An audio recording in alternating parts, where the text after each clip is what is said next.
అస్థిపంజర వ్యవస్థ. అస్థిపంజర వ్యవస్థలో పుర్రె, వెన్నెముక, ఉరపింజరం ఉంటాయి. ఇవి శరీరానికి ఆకారాన్ని, ఆధారాన్ని ఇస్తాయి. ఇది జీర్ణ వ్యవస్థ. జీర్ణ వ్యవస్థలో భాగాలు నోరు, ఆహార వాహిక, జీర్ణాశయం, చిన్న ప్రేగు, పెద్ద ప్రేగు, కాలేయం, క్లోమం, పాయువు. జీర్ణ వ్యవస్థ ఆహారాన్ని జీర్ణం చేసి వ్యర్థాలను బయటకు పంపును.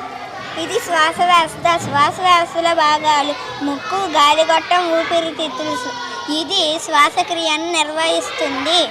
ఇది రక్త ప్రసరణ వ్యవస్థ. రక్త ప్రసరణ వ్యవస్థలో గుండె, రక్తనాళాలు ఉంటాయి. ఇవి ఆక్సిజన్ను శరీరంలోని అన్ని భాగాలకు పంపిస్తుంది. ఇది విసర్జక వ్యవస్థ. విసర్జక వ్యవస్థలో మూత్రపిండం, మూత్రనాళం, మూత్రాశయం, ప్రసేకం. విసర్జక వ్యవస్థ శరీరంలోని అనవసరమైన పదార్థాలను బయటకు పంపును. ఇది నాడీ వ్యవస్థ. నాడీ వ్యవస్థలో భాగాలు మెదడు,